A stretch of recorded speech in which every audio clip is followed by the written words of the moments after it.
Hello, I'm Emma from mmmEnglish. A couple of weeks ago, I created a lesson about the present perfect tense, what it looks like, how to use it, and all of that good stuff. I talked about when to use the present perfect simple tense and when to use the past simple tense. Now, if you missed it, you can check it out right here. But after watching that lesson, many of you asked me, so when do we use the present perfect simple tense and when do we use the present perfect continuous tense? A lot of you also asked, so when do you use these words since and for? Now, both of these questions are really important questions when you're using the present perfect tense in English. So in this video, I'm going to answer both of those questions. This channel is all about speaking and communicating confidently in English. And I know that fixing some of these common grammar errors is an important part of helping you to feel confident when you're using English, so that when you do speak, you can express yourself clearly and automatically. So let's start by talking about the present perfect simple tense and the present perfect continuous tense. They have eaten the pizza. So this is the present perfect simple tense. We have the auxiliary verb have with our main verb in past participle form. They have been eating the pizza. Now this is the present perfect continuous tense. We still have the auxiliary verb have, but now we have the word been and our main verb in a continuous or progressive form. So when you compare these two sentences, the main difference is that the first one tells us that the action finished in the past. There is no more pizza now in the present. The second sentence, the present perfect continuous tense, suggests that there is still pizza left now. They haven't eaten all of the pizza yet. We can use either of these tenses to talk about events that happened in the past, but they're somehow connected to the present. She has borrowed our car. So this is an action that happened in the past, but it's important to the present because we don't have a car right now. We're focused on the result when we're using the present perfect simple. She's been borrowing our car every Thursday. Now, this sentence suggests that the action is still happening. So next Thursday, she'll probably borrow the car again. So here, our focus is on the action. The action is unfinished. Now, the present perfect continuous is your best choice when the focus is on an activity that is unfinished. So let's compare another example. I've searched the internet for more information. Now this sentence suggests that you're not searching anymore. The action finished in the past, but it's important to the present because right now, in this moment, we don't have the information. I've been searching the internet for more information. This sentence suggests that you're still doing it. You haven't given up yet and you're still looking for the information now. Let's try another example. We've written an essay about climate change. The action here is finished. It's in the past. We've already completed it. So you can also say, we wrote an essay about climate change using the past simple. But to connect it to the present and make it important to the present, you need to use the present perfect tense.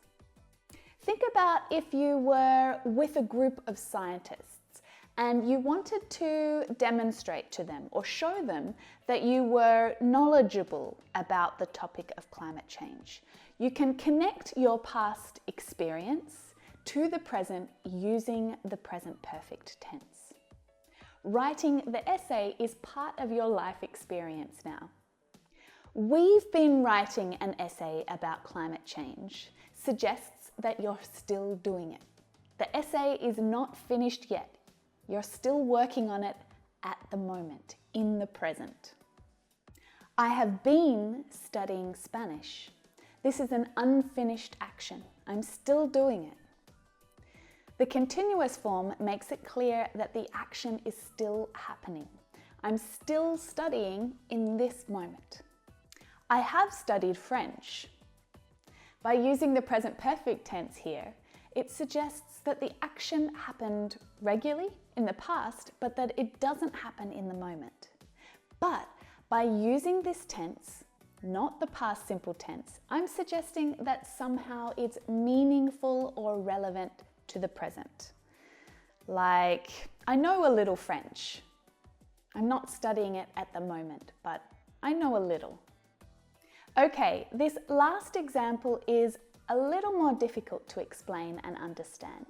There are a few verbs in English, like the verb live and work, where the difference between the present perfect simple and the present perfect continuous is less clear, but I'm going to try and explain it for you now. I've lived here for 5 years. I'm from Melbourne originally, but I've been living here for 5 years. So both of these sentences use the adverb for to give us more information about how long the action has been happening for, the duration of time. But to understand the difference, we need to think about these examples in slightly different ways. The present perfect simple, I have lived, suggests that the action is a permanent thing.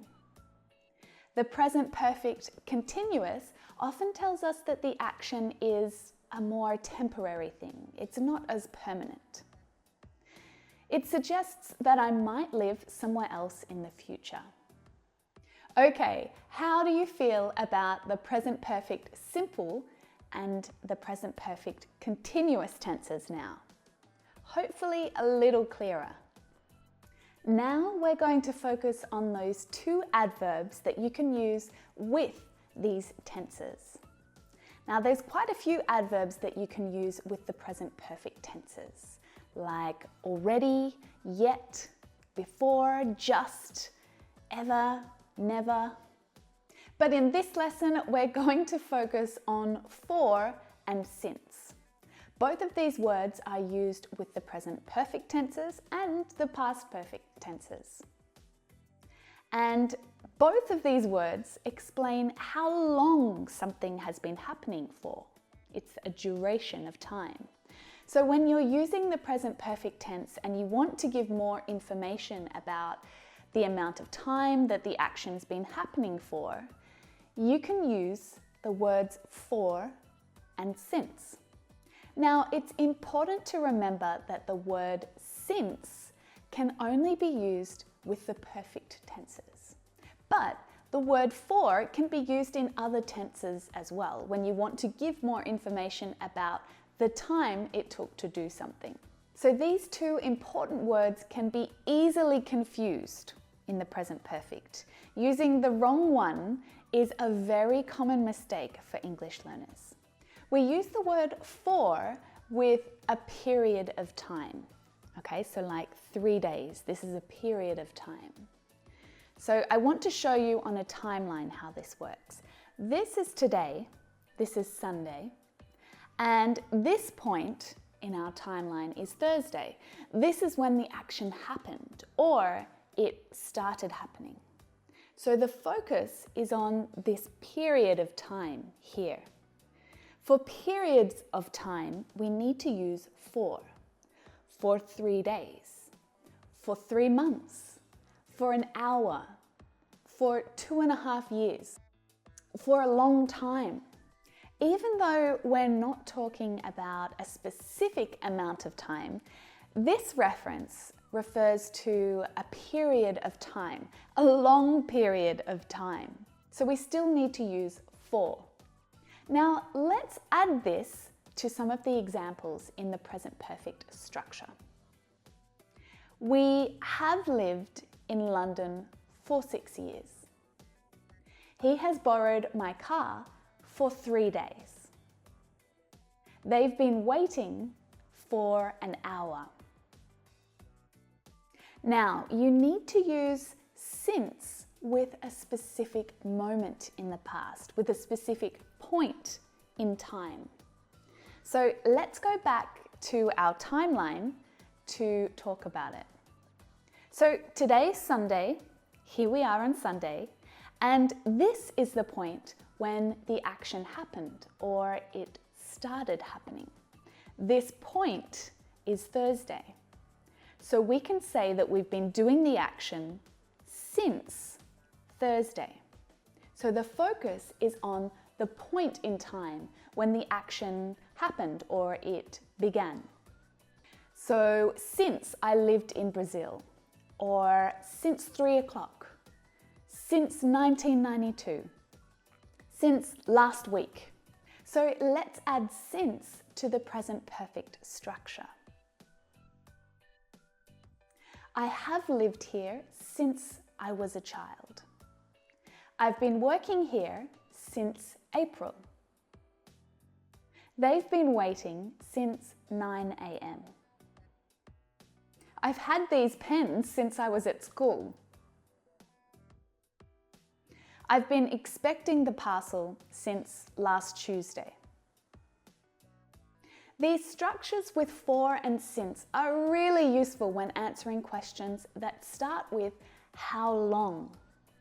How long have you been traveling? I've been traveling since June. I've been traveling for 3 months. So make sure that you're always listening for the clues in a question like this. How long? If someone's asking how long, then you can use these words for and since to give your answers in the present perfect. Well, that's it for this lesson. Even though the present perfect tenses can be frustrating at times, be patient while you're perfecting it. Don't just use the past simple tense because it's easier. I want you to really take the time to practice the present perfect because it allows you to be so much more expressive with your English. And the more often that you do it, the more naturally it will come to you. So make sure that you subscribe to this channel right here. I make new lessons every week.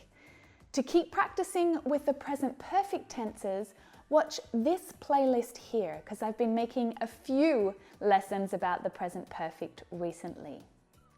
But you can also explore other lessons right here. Thanks for watching, and I'll see you in the next lesson here on the mmmEnglish YouTube channel. Bye for now.